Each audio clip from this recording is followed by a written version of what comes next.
Structure എന്ന് പറയുന്നത് എല്ലാവരും കറക്റ്റ് ആയിട്ട് എന്തൊക്കെയാണെന്ന് അറിയോ? ഒരു ഓഫീസർ ആകുമ്പോൾ റാങ്ക് സ്ട്രക്ചർ എന്തൊക്കെയാണെന്ന് അറിയോ? അറിഞ്ഞില്ല. ഓക്കെ, ഞാൻ പറഞ്ഞില്ല. ആദ്യമേ ആർമിയിലുള്ള ഫസ്റ്റ് നമ്മൾ ഒരു കമ്മീഷനായിട്ട് ഒരു ആർമിയുടെ ഓഫീസറായി പോകുമ്പോൾ ആദ്യം ഉണ്ടാകുന്ന ഒരു റാങ്കാണ് ലെഫ്റ്റനന്റ്. ഒരു 2 സ്റ്റാർ ഉണ്ടാവും, അതിന് ലെഫ്റ്റനന്റ് എന്ന് പറയും. നമ്മുടെ ആർമി പോയി കഴിഞ്ഞ് ഏകദേശം 2 വർഷം കഴിഞ്ഞ് ലെഫ്റ്റനന്റ് നമ്മൾ ക്യാപ്റ്റൻ ആവും. ക്യാപ്റ്റൻ എന്ന് പറയുമ്പോൾ ഇവിടെ 3 ക്യാപ്റ്റൻ. ഓക്കെ, അത് കഴിഞ്ഞിട്ട് വരുന്ന ഒരു അശോക സ്തംഭം വരും, അതാണ് മേജർ. മേജർ കഴിഞ്ഞിട്ട് പിന്നെ ലെഫ്റ്റനന്റ് കേണൽ, ലെഫ്റ്റനന്റ് കേണൽ കഴിഞ്ഞ കേണൽ. ഇതാണ് ഏറ്റവും ആദ്യമുള്ള ബേസിക് റാങ്ക്സ്. അപ്പൊ ഒരു ലെഫ്റ്റനന്റ് എന്ന ഒരാൾക്ക് ക്യാപ്റ്റൻ ആവണേല് ഏകദേശം 2 വർഷം എടുക്കും.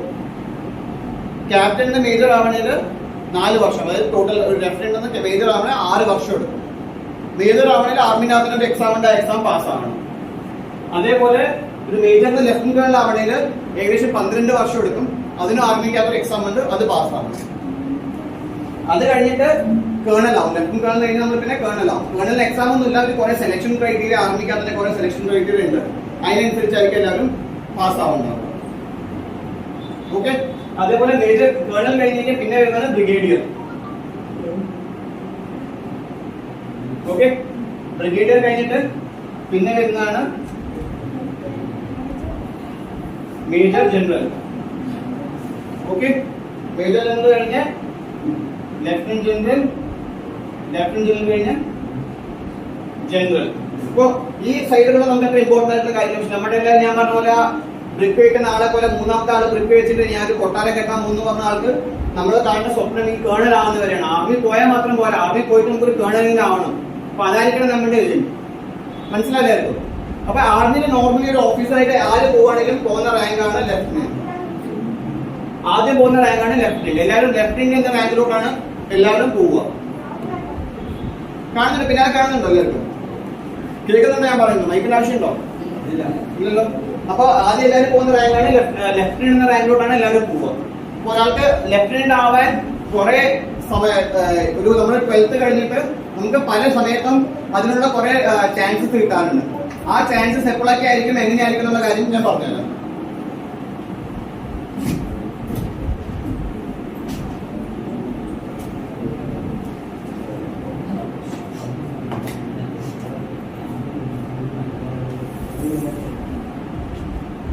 ഓക്കെ, ലെഫ്റ്റനന്റ് ആയിട്ട് ആദ്യം നമുക്ക് പോകേണ്ട 12th പഠിക്കുന്ന ആരുണ്ട് ഇവിടെ? ഇപ്പോ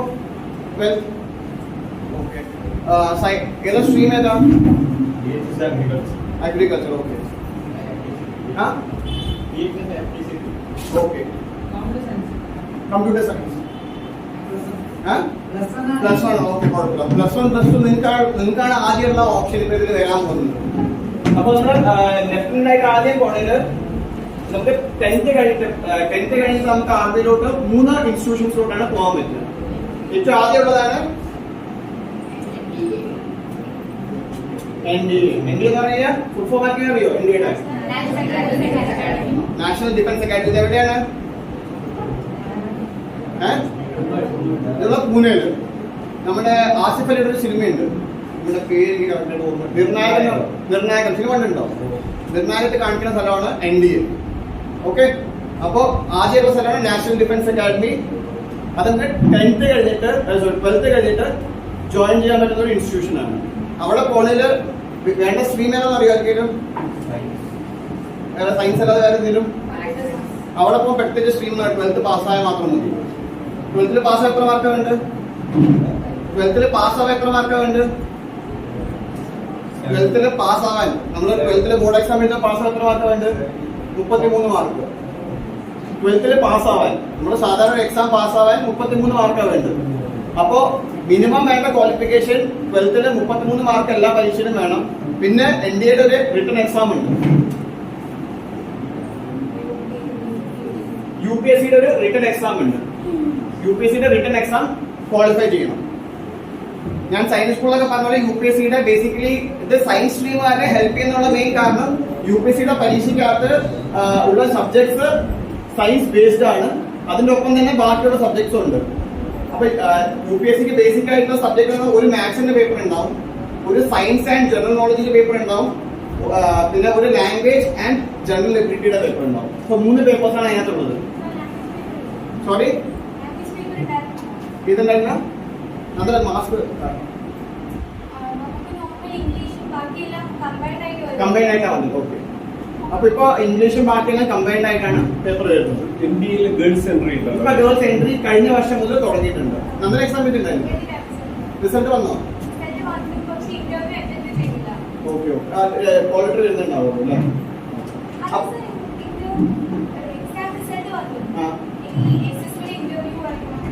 ഓക്കെ ഓക്കെ, എക്സാം പാസ്സായില്ലേ? ഇല്ല കുഴപ്പമില്ല, ഇനി സമയമുണ്ടല്ലോ ഇഷ്ടംപോലെ. ഓക്കെ, അപ്പോൾ NDA എക്സാം നമുക്ക് 16 മുതൽ 19 വയസ്സ് വരെ എഴുതാം. ഒന്നുകൂടി കറക്റ്റ് ചെക്ക് ചെയ്തിട്ട് പറയാം.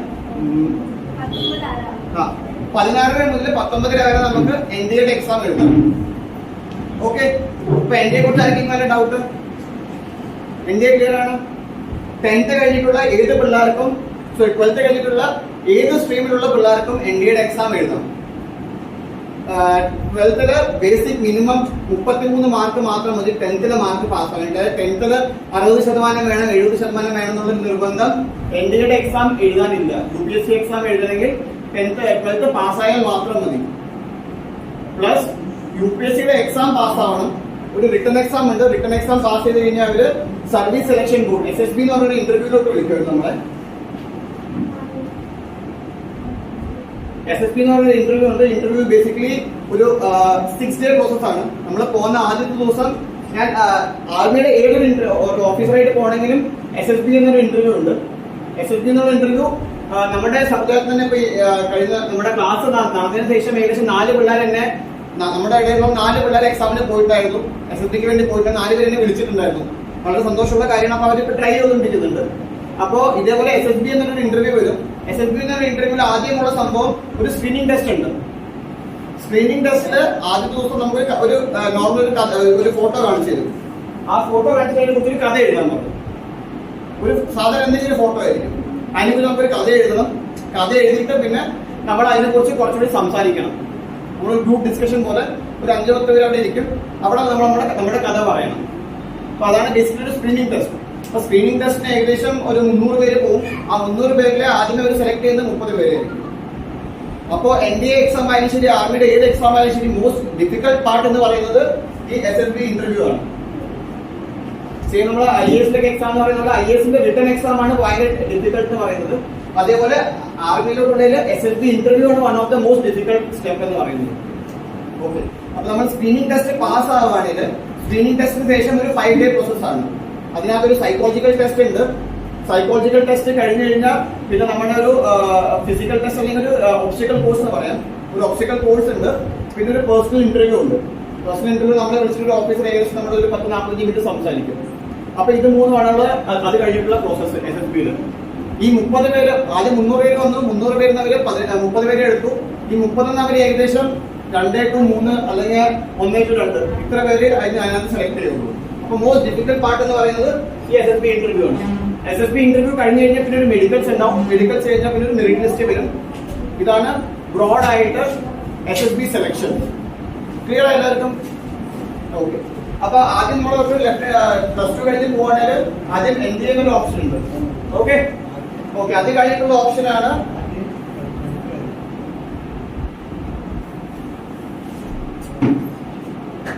+2 ടെക്നിക്കൽ എൻട്രി സ്കീം. ഓക്കെ, നമ്മൾ NDAയിലോട്ട് പോകാനായിട്ട് NDA പോയി കഴിഞ്ഞ ഒരാള് നോർമലി ആൾക്ക് കിട്ടുന്നത് BCom അല്ലെങ്കിൽ BSc അല്ലെങ്കിൽ BA ഡിഗ്രി ആയിരിക്കും NDAയിൽ കിട്ടുന്നുണ്ടാവുക. അതേപോലെ ആർമിയിൽ പോയി നമ്മളിപ്പോ നമ്മുടെ NSS എഞ്ചിനീയറിംഗ് കോളേജ് അല്ലെങ്കിൽ CET അല്ലെങ്കിൽ IIT എന്നൊക്കെ പറയുന്ന പോലെ ഇന്ത്യൻ ആർമിക്ക് 3 പ്രസ്റ്റീജിയസ് എഞ്ചിനീയറിംഗ് കോളേജസ് ഉണ്ട്. ഒന്ന് military college of telecommunication engineering Mhow എന്ന് പറഞ്ഞ സ്ഥലത്താണ് മധ്യപ്രദേശില്. പിന്നെ college of military engineering CME Pune. അതേപോലെ military college of electronic engineering mechanical engineering Secunderabad MCME. ഇത് 3 കോളേജസ് ഇന്ത്യൻ ആർമിക്ക് ഉണ്ട്. ആ 3 കോളേജസിൽ നമ്മളെ ട്രെയിനിങ് ചെയ്യിപ്പിക്കും. അതിന്റെ ഒപ്പം നമുക്ക് എഞ്ചിനീയറിംഗ് ഡിഗ്രിയും കിട്ടും. മനസ്സിലായോ? അപ്പൊ ആർക്കെങ്കിലും എഞ്ചിനീയർ ആണെന്ന് ആഗ്രഹം ഉണ്ടെങ്കിൽ 10+2 ടെക്നിക്കൽ എൻട്രി സ്കീം 12th കഴിഞ്ഞിട്ടുള്ള ഏറ്റവും ബെസ്റ്റ് ഓപ്ഷൻ ഇതാണ്. പക്ഷേ ഇവിടെ റൈഡർ എന്ന് പറയുന്നത് നമുക്ക് അവിടെ 10+2 ടെക്നിക്കൽ എൻട്രി സ്കീമിൽ പോകണമെങ്കിൽ നമുക്ക് സയൻസ് സ്ട്രീം തന്നെ വേണം 12th.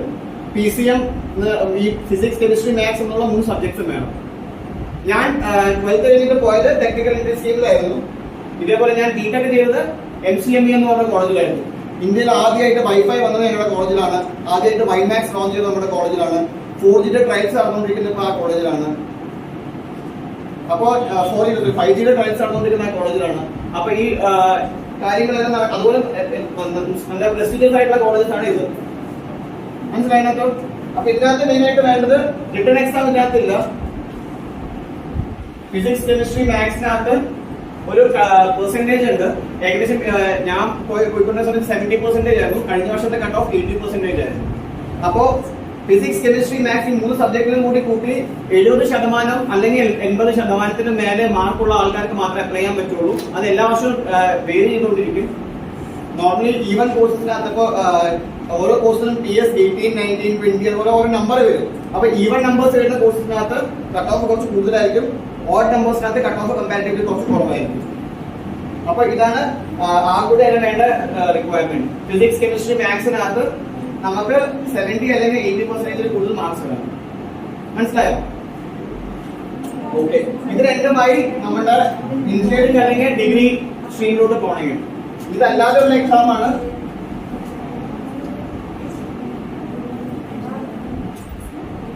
AFMC എന്ന് പറഞ്ഞ ഇന്ത്യൻ ആർമിയുടെ തന്നെ ഒരു മെഡിക്കൽ കോളേജ് ഉണ്ട്. നമ്മുടെ എഞ്ചിനീയറിംഗ് മെഡിസിന്റെ സാധാരണ നീറ്റിന് എക്സാം എഴുതുന്ന പോലെ ഇതിന് നീറ്റിന് എക്സാം എഴുതണം. അതിനകത്തുള്ള റാങ്കിനനുസരിച്ച് നമ്മളെ വിളിക്കും. വർഷ, നമ്മുടെ ഇടയിൽ വർഷ എന്നൊരു കുട്ടിയുണ്ട്. വർഷ ഇപ്പോ ക്യാപ്റ്റനാണ്. വർഷ AFMCയുടെ എക്സാം പാസ് ചെയ്ത് ആർമിയിൽ ഇപ്പോൾ ഓഫീസർ ആയിട്ടുള്ളതാണ്. നമ്മുടെ ഇടയിലുള്ള എല്ലാ ഗേൾസിന്റെ ഒരു മോട്ടിവേഷൻ ആയിരിക്കും വർഷ എപ്പോഴും. അപ്പൊ നിങ്ങൾക്ക് എല്ലാവർക്കും ഉള്ള നല്ലൊരു ഓപ്ഷനാണ്. ഡോക്ടർ ആവാം, ഡോക്ടറിനൊപ്പം ഒരു ആർമി ഡോക്ടർ ആവാം. ഓക്കെ. അപ്പൊ ഇതാണ് ഇതിനകത്തുള്ള ഓപ്ഷൻ. ഇതിൽ കുറെ പേര് നഴ്സിംഗിന് പോകണമെന്ന് പറഞ്ഞു. അതേപോലെ നഴ്സിംഗിന് ആർമിയുടെ 2 കോളേജസ് ഉണ്ട്. അപ്പൊ നഴ്സിംഗിന് പോകാൻ ഇൻട്രസ്റ്റ് എത്ര പിള്ളേരുണ്ടാക്കി ഇവിടെ ഉണ്ടായിരുന്ന നഴ്സിംഗ് 3 പേര്. എന്തുകൊണ്ട് നഴ്സിംഗ്? Why not doctor? ആരും ഒരാള് എന്തുകൊണ്ട് നേഴ്സ് ആവണം, ഡോക്ടർ ആവണം എന്താ ആഗ്രഹമില്ലാത്ത? എണീറ്റ് പറയൂ. എന്തെങ്കിലും കാരണം ജസ്റ്റ് മനസ്സിൽ തോന്നുന്ന എന്ത് കാര്യം വേണമെങ്കിൽ പറയാം. എന്തുകൊണ്ട് നേഴ്സ് ആവണം, ഡോക്ടർ എന്തുകൊണ്ടായിക്കൂടാ? പഠിക്കാൻ കുറെ ഉണ്ടെന്നുള്ള കാരണം കൊണ്ടാണ്. എന്റെ പേര് മോളുടെ പേര് എന്താണ്?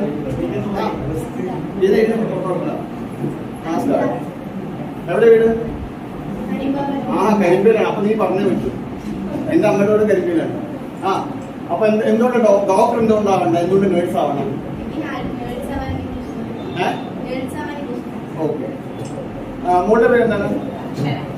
അക്ഷര എവിടെ പഠിക്കുന്നത്? KV പഠിച്ച നേഴ്സ് ആവാൻ ഞാൻ കൊണ്ടുപോയിരിക്കുന്നു. ഞാൻ KV പഠിച്ച.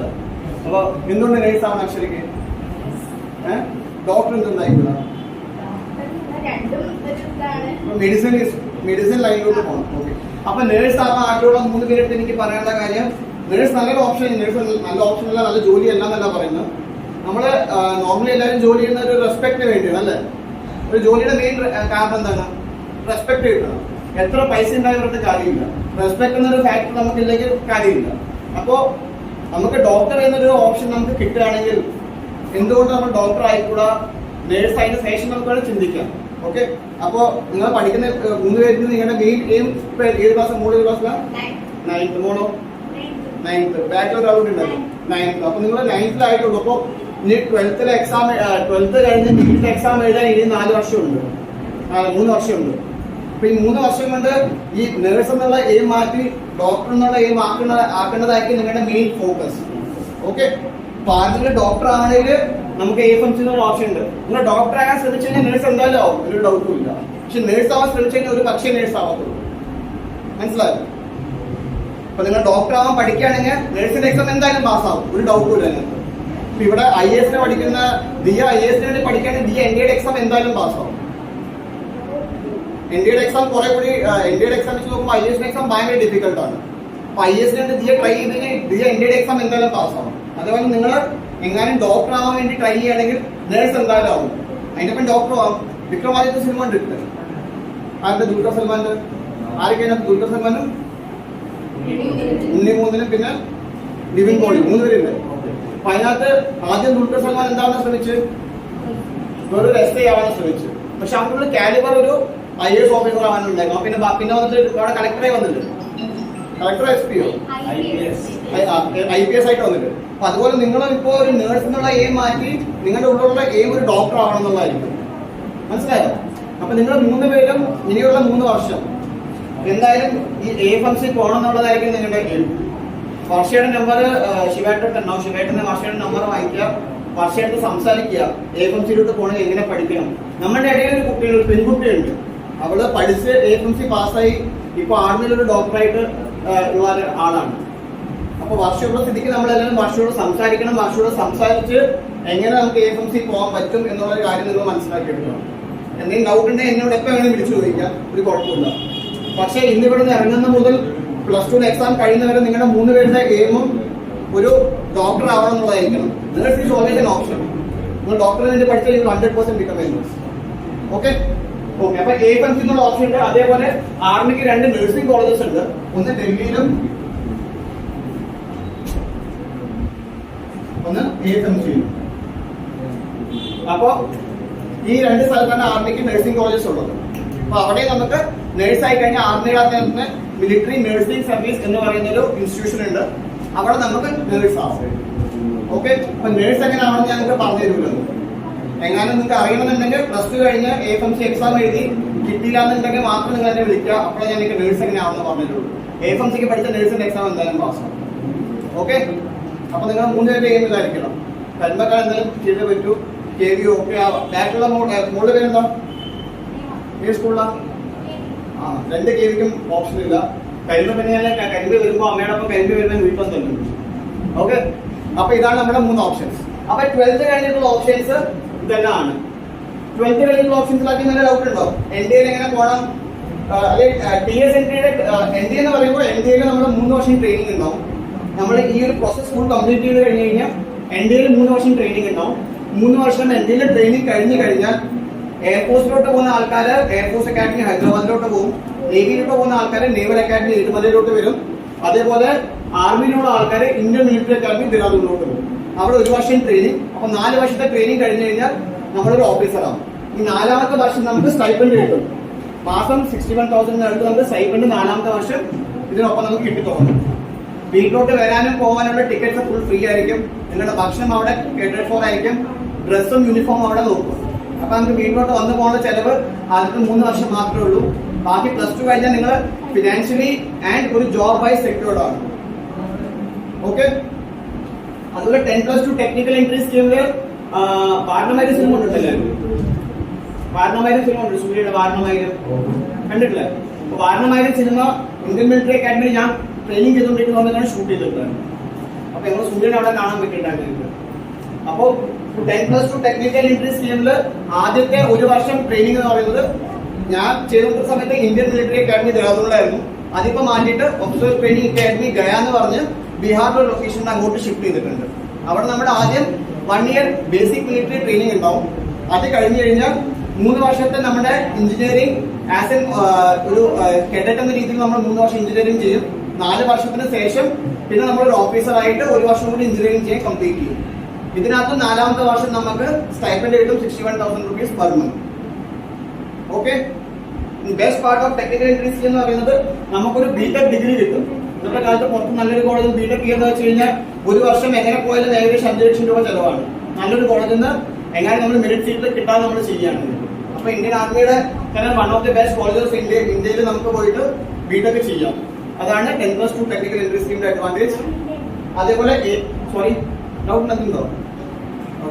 അതേപോലെ AFMC എന്ന് പറഞ്ഞു കഴിഞ്ഞാൽ AFMC പോകണമെങ്കിൽ നമുക്ക് ഇന്ത്യയിലെ തന്നെ 1 of the best medical college ആണ് AFMC, ആം ഫോഴ്സസ് മെഡിക്കൽ കോളേജ് പൂനെയിലുള്ളത്. അപ്പൊ അവിടെ നമുക്ക് MBBS ഡിഗ്രി കിട്ടും. അതിനുശേഷം നമുക്ക് വേണമെങ്കിൽ MDയും അവർ തന്നെ നമ്മൾ ചെയ്യിപ്പിക്കും. ക്ലിയർ ആയി എന്ന് കുട്ടികളായിരുന്നു.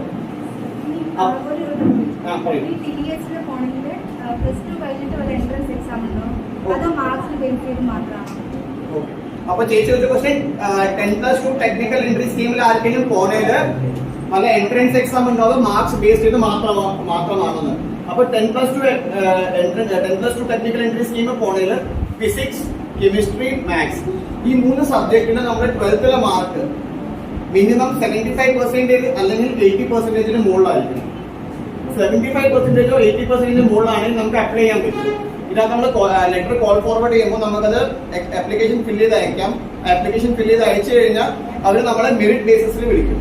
ഇത് നോർമലി ഈവൻ കോഴ്സസ് എന്ന് പറയുന്നത് നമ്മുടെ 12th റിസൾട്ട് വന്നിട്ട് ഉടനെ വിളിക്കുന്നതാണ് ഈവൻ കോഴ്സസ്. ഫോർ എക്സാമ്പിൾ ഞാൻ പോയത് TS18 എന്ന കോഴ്സിലായിരുന്നു. അപ്പൊ ഈവൻ നമ്പറുള്ള കോഴ്സസിൽ കട്ട് ഓഫ് ഭയങ്കര കൂടുതലായിരുന്നു. ഞാൻ പോയ സമയത്ത് as per proforma cut off എന്ന് പറഞ്ഞാൽ 70% ആയിരുന്നു. എന്റെ 83% ആയിരുന്നു. ആ സമയത്ത് കട്ട് ഓഫ് എന്ന് പറഞ്ഞത് 80% ആയിരുന്നു. അപ്പൊ ഇന്നത്തെ കാലത്തെ പിള്ളേര് നമ്മളൊപ്പം ഭയങ്കര പഠിക്കുന്ന പിള്ളേരാണ്. അപ്പൊ നോർമലി വരുന്ന കട്ട് ഓഫ് എന്ന് പറയുന്നത് 80-85 അടുത്തേക്കും കട്ട് ഓഫ് വരുന്നുണ്ടാവുക. അപ്പൊ എങ്ങാനും PCM 75% കൂടുതൽ നമുക്ക് അപ്ലൈ ചെയ്യാം. അതിന് കട്ട് ഷോർട്ട് ചെയ്തിട്ട് നമ്മൾ വിളിക്കും. സെപ്പറേറ്റ് റിട്ടൺ എക്സാം ഒന്നുമില്ല. NDA UPSC അല്ലെങ്കിൽ AFMC NEET എന്ന് പറയുന്ന പോലെ ഇതിന് സെപ്പറേറ്റ് ആയിട്ടുള്ള എക്സാം ഒന്നുമില്ല. 10+ ടെക്നിക്കൽ ഇൻസ്റ്റിറ്റ്യൂട്ട് ക്ലിയർ അല്ല? വേറെ ആർക്കെങ്കിലും ഡൗട്ട് ഈ 3 എൻട്രികളെ കുറിച്ച് ക്ലിയർ അല്ലേ?